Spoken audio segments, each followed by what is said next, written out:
नमस्ते दोस्तों, ये वीडियो में हम लोग सीखेंगे कि जो अहम बैठक होने जा रही है उसकी वजह से डे ट्रेडर का जो रेंज बाउंड मार्केट में लॉस होने की आशंका यहाँ पर बन चुकी है, उसको किस तरीके से हैंडल करना है और उसके पीछे का कंप्लीट लॉजिक क्या है। ये सभी बातें इस वीडियो में सीखने की समझने की कोशिश करेंगे। सबसे पहले स्टार्ट करते हैं डेली चार्ट का एनालिसिस और यहाँ पर जो न्यूज़ इवेंट आने वाले हैं उसको आपको किस तरीके से टैकल करना है, पहले उसको समझने की कोशिश करते हैं। मार्केट ने एक अच्छा खासा अपसाइड का मूवमेंट दिखाया। पिछले 3 दिनों से मार्केट जो है एक रेंज बाउंड सिनेरियो कंटिन्यू कर रहा है और कल के दिन जो बैंक निफ्टी की एक्सपायरी हो, बैंक निफ्टी में पर्टिकुलरली और निफ्टी में हम लोगों को जो कल के दिन मोमेंटम दिखेगा वो भी कंप्लीटली रेंज बाउंड मोमेंटम दिखेगा। इस रेंज बाउंड मोमेंटम के पीछे का लॉजिक क्या है, जब तक आपको ये समझ में नहीं आएगा तब तक आने वाले समय में भी आप इसको प्रिडिक्ट नहीं कर पाओगे। तो स्टेप बाय स्टेप सभी बातें सीखने की कोशिश करते हैं। सबसे इंपॉर्टेंट बात है, हम लोगों को ये समझनी पड़ेगी कि कल के दिन रेंज बाउंड मार्केट क्यों होने वाला है। इसके रीज़न अगर आपको समझ में आ जाएंगे तो आप उस हिसाब से ट्रेडिंग प्लान बना सकते हो। सबसे पहले कल के दिन जो है वो मार्केट में एक सेटलमेंट होने वाला है। जब भी मार्केट में सेटलमेंट हॉलीडे रहता है उस दिन बड़े प्लेयर की तरफ से बड़े पोजीशन मार्केट में बनने की आशंका सबसे कम रहती है और वहां पर थिन वॉल्यूम होता है, तो डे ट्रेडर को ये सावधानी बरतनी पड़ेगी। सेकंड इंपॉर्टेंट बात, कल के दिन जो है वो करेंसी मार्केट भी बंद रहने वाला है, तो ये भी one of the impactful day रहेगा। Third, price action point of view से अगर हम लोग देखेंगे तो मार्केट ने ऑलरेडी एक ऑल टाइम हाई लगा दिया है और ऑल टाइम हाई के बाद मार्केट ऑलरेडी एक रेंज बाउंड सिनेरियो में फंसा हुआ है। फोर्थ इंपॉर्टेंट बात, मार्केट में एक इवेंट होने वाला है जो इवेंट मार्केट के लिए ट्रिगर की तरह काम करेगा और ये जो इवेंट ट्रिगर की तरह काम करने वाला है वो यूएस मार्केट में जो फेडरल रिजर्व का पॉलिसी आया जाएगा वहाँ पे वो पॉलिसी आने वाला है 18 तारीख को। आज के दिन से बैठक चालू हो जाएगी और जब अपना 18 तारीख को मतलब कल के दिन अपना मार्केट क्लोज हो जाएगा तो अपने मार्केट के क्लोज के बाद उनका डिसीजन आने वाला है।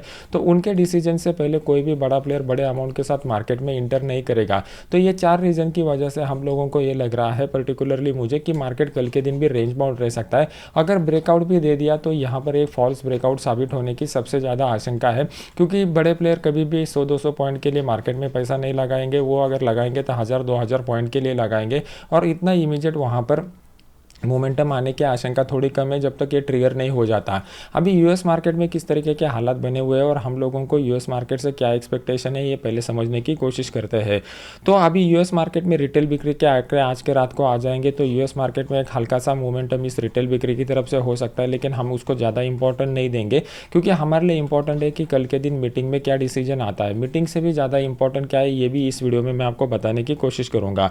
तो अभी यहाँ पर लोकल मार्केट के ट्रिगर को अगर हम लोग कंसिडर करते हैं तो लोकल मार्केट में जम्मू एंड कश्मीर के जो इलेक्शन है उसका पहले 24 सीटों के लिए इलेक्शन हो जाएगा। उसके बाद हरियाणा का इलेक्शन है। हरियाणा के इलेक्शन में किस तरीके का रिजल्ट आता है ये भी मार्केट में थोड़ा बहुत इंपैक्ट क्रिएट कर सकता है। और कल के दिन यूरोप मार्केट से जो सीपीआई के आंकड़े आने वाले हैं और यूके मार्केट में सीपीआई और पीपीआई के जो आंकड़े आने वाले हैं ये हमारे लिए अहम ट्रिगर की तरह काम करेंगे। यूके मार्केट दोपहर को 12 बजे के करीब अगर आंकड़े आते हैं तो वो एक हल्का सा मोमेंटम मार्केट में क्रिएट कर सकता है। तो ये सभी फैक्टर को हम लोगों को कल के प्राइस एक्शन में कंसिडर करके ही काम करना पड़ेगा। अभी आज के दिन का अगर हम लोग मोमेंटम देखेंगे तो आज बहुत सारी बातें जिस तरीके से हम लोगों ने प्रिडिक्ट किया हुआ था उसी तरीके का मोमेंटम दिखाया। कल के दिन मैंने आपको क्लियर कट बोला हुआ था कि मार्केट में ये जो जोन बन चुका है ये कंप्लीटली रेंज बाउंड का जोन है, यहाँ पर कोई भी अपॉर्चुनिटी आपको नहीं मिलेगी। और रेंज बाउंड के पीछे का मैंने आपको लॉजिक भी बता दिया था। अगर हम लोग डॉलर इंडेक्स को कंसिडर करते हैं तो डॉलर इंडेक्स में हम लोगों को क्लियर कट 14 महीने के निचले स्तरों पर दिखाया हुआ है, तो ये कहीं ना कहीं इंडिकेट कर रहा है कि यहाँ पर लोग डॉलर से इन्वेस्टमेंट निकाल कर दूसरे एसेट क्लास में बनाने के लिए रेडी है। तो मार्केट के ट्रिगर का वो लोग इंतजार कर रहे हैं। सोना जो है वो 2590 के ऊपर नया लाइफ हाई बनाया हुआ है, तो ये गोल्ड का मोमेंटम हम लोगों को क्लियर कट एक पॉजिटिव इंडिकेशन दे रहा है। कच्चा तेल 2% से उछलकर $73 के करीब आ चुका है, ये भी एक अच्छी बात है। फिर हम लोगों को दिक्कत वाली बात कौन सी है कि एफआईआई की तरफ से 5 दिनों के बाद हम लोगों को जो बिक वाली देखने को मिल चुकी है 5850 करोड़ की, तो ये हमारे लिए दिक्कत की बात है। अभी आने वाला ट्रिगर क्या है जो मार्केट को इस रेंज बाउंड जोन से निकाल सकता है, पहले उसको समझने की कोशिश कीजिए। हमारे लिए ट्रिगर है यूएस मार्केट में जो फेडरल रिजर्व का पॉलिसी आ जाएगा, वो पॉलिसी हमारे लिए इंपॉर्टेंट रहेगा। प्लस पॉलिसी से ज़्यादा इंपॉर्टेंट रहेगा वो कि जेरोम पावेल साहब जो फेडरल रिजर्व के चेयरमैन है उनकी कमेंट्री क्या आती है। क्यों कमेंट्री क्यों इंपॉर्टेंट है पहले उसको समझने की कोशिश कीजिए। अगर महंगाई कम होती है, अगर यहाँ पर यूएस मार्केट में जिस तरीके का डेटा आया हुआ है वहाँ पर 0.67% लोगों का ये अनुमान है कि वहाँ पर ब्याज दरों में कटौती होगी और वो 50 बेसिस पॉइंट की कटौती होगी। 50 बेसिस पॉइंट की कटौती वहाँ पर ज़्यादातर लोग मान रहे हैं। 25 बेसिस पॉइंट की अगर कटौती होती है तो वो मार्केट के लिए अच्छा रहेगी, पॉजिटिव रहेगी, ये मुझे यहाँ पर अनुमान लग रहा है। लेकिन 50 बेसिस पॉइंट के बाद फिर कमेंट्री के ऊपर हम लोगों को ज़्यादा फोकस करना पड़ेगा। अगर कमेंट्री में जेरोम पॉवेल साहब ये बोल देते हैं कि महंगाई कम होने के कारण भरोसे से बाजार में हम लोग इंटरेस्ट रेट घटा रहे हैं, तो फिर मार्केट के लिए बेटर रहेगा। मार्केट एक ब्रेकआउट हम लोगों को दिखा सकता है और अपसाइड का मोमेंटम कंटिन्यू रह सकता है।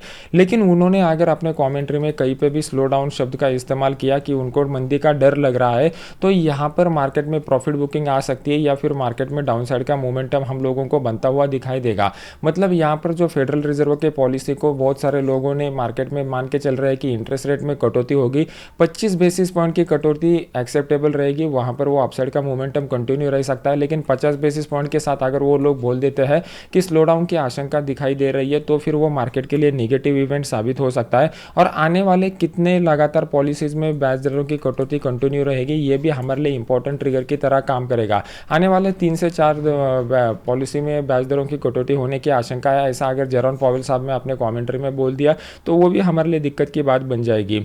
तो इस हालत में आपको क्या करना पड़ेगा, एक बात आपको पकड़ के दो लॉजिक के साथ काम करना पड़ेगा। सबसे पहले कल के दिन मार्केट रेंज बाउंड रहने की आशंका है, ये आपको पक्का मानना पड़ेगा। सेकंड पॉइंट जो है वो थर्सडे के दिन अपना मार्केट जो है वो गैप के साथ खुल सकता है। ये बड़ा गैप अगर मार्केट में आ जाता है तो बड़े गैप के लिए आपको तैयार रहना है। ये गैप दोनों तरीके से आ सकता है, अप का भी आ सकता है और डाउन का भी आ सकता है। तो उस केस में सबसे पहले हम लोगों को ओवरनाइट पोजीशन जो है वो एक तो लेके जाने नहीं है कल के दिन। अगर आप लेके जाते हो तो बहुत ही कम क्वांटिटी के साथ लेके जानी है। सेकंड, आपके ओवरनाइट पोजीशन को आपको मैनेज करके रखना है कि आप कितना रिस्क ले सकते हो, 150 200 300 पॉइंट कितना रिस्क आप ले सकते हो, उस हिसाब से आपको हेजिंग करके काम करना पड़ेगा। तो ये दिक्कत वाली बातों के समय में आपको इस तरीके का माहौल बना के ही काम करना पड़ेगा। नेक्स्ट इंपॉर्टेंट बात कि मार्केट में सबसे बढ़िया अपॉर्चुनिटी आपको कब क्रिएट हो सकती है, तो ऊपर की साइड में जो 25,433 का रेजिस्टेंस लेवल बन चुका है, अगर मार्केट फ्लैट ओपनिंग के बाद इस लेवल को अपसाइड की तरफ ब्रेक करता है तो सबसे बढ़िया अपसाइड का मोमेंटम हम लोगों को देखने को मिल सकता है। यहाँ पर कल के दिन में मैं आपको बताया हुआ था कि ये जो मोमेंटम वाला लाइन यहाँ पर बन चुका है, मार्केट अगर इस लेवल के नीचे भी आता है तो डाउन साइड की प्रोबेबिलिटी कम रहेगी, तो हम लोग इसके लिए इंटरेस्टेड नहीं रहेंगे। कल के दिन मान लो कि मार्केट डायरेक्ट गैप अप खुल जाता है तो मार्केट इस लेवल से दोबारा मार्केट बाउंस बैक ले सकता है। तो 25,433 का लेवल अहम लेवल पकड़ के चलिए, उस लेवल के करीब ही हम लोगों को डिसीजन लेना पड़ेगा। ये हमारा डिसीजन पॉइंट वाला लेवल निकल करके आ रहा है। मार्केट अगर गैप डाउन भी खुलता है तो उसको इग्नोर कीजिए, पहले प्राइस एक्शन बनने दीजिए, फिर ओपन इंटरेस्ट का डेटा देखिए। ये दोनों को क्लब करके अगर लाइव मार्केट में कुछ अच्छा अपॉर्चुनिटी मुझे मिल जाता है तो मैं अपने टेलीग्राम चैनल में आपको अपडेट कर दूंगा, जिसका लिंक वीडियो के नीचे डिस्क्रिप्शन बॉक्स में मैंने डाला हुआ है। अभी देख लेते हैं कि बैंक निफ्टी हम लोगों को क्या सिनेरियो इंडिकेट कर रहा है। सबसे पहले अगर हम लोग देखेंगे तो बैंक निफ्टी ने जो इंपॉर्टेंट लेवल है उस इंपॉर्टेंट लेवल के करीब ही घूमना पसंद किया हुआ है। मतलब जब भी मार्केट ऊपर जाता है तो यहाँ पर पॉजिटिव बायस के साथ फ्रेश एंट्री हम लोगों को बनते हुए नहीं दिखाई दे रही है। फ्रेश एंट्री इसलिए नहीं बन रही है क्योंकि एक न्यूज़ इवेंट वाला ट्रिगर हम लोगों के लिए पेंडिंग है, तो इस ट्रिगर का लोग इंतजार कर रहे हैं। तो फिलहाल के लिए इस लेवल का इंपॉर्टेंस अभी खत्म हो चुका है। तो कल के दिन हमारे लिए इंपॉर्टेंट लेवल कौन सा रहेगा, ऊपर की साइड में आज के दिन का जो हाई बन चुका है वो हाई हमारे लिए इंपॉर्टेंट लेवल की तरह काम करेगा। ये निकल करके आ रहा है 52,282 का। अगर मार्केट इस लेवल के ऊपर निकलता है तो हल्का सा अपसाइड का मोमेंटम हो सकता है। कल के बैंक एक्सपायरी में एक बात के ऊपर आपको फोकस करना पड़ेगा क्योंकि कल का बैंक एक्सपायरी जो है बैंक निफ्टी का वो बहुत ही शानदार होगा, ऐसा मुझे लग नहीं रहा है क्योंकि उस तरीके का डेटा ही ओपन इंटरेस्ट में बना नहीं है, तो वो हमें कंसिडर करके काम करना पड़ेगा। फिलहाल के लिए डाउन साइड का कोई भी लेवल यहाँ पर देखने को नहीं मिल रहा है। ये जो अपसाइड का मोमेंटम कंटिन्यू हो चुका है, इसका ब्रेकडाउन भी हो चुका है, तो यहाँ पर कोई भी मतलब ऐसा दिक्कत वाली बात मुझे लग नहीं रही है। अगर ये वीडियो आपको अच्छा लग रहा है तो इस वीडियो को लाइक कीजिए और अपने यूट्यूब चैनल को सब्सक्राइब करके बेल आइकॉन का बटन दबा दीजिए। मिलते हैं नेक्स्ट एजुकेशनल वीडियो में। Thank you very much.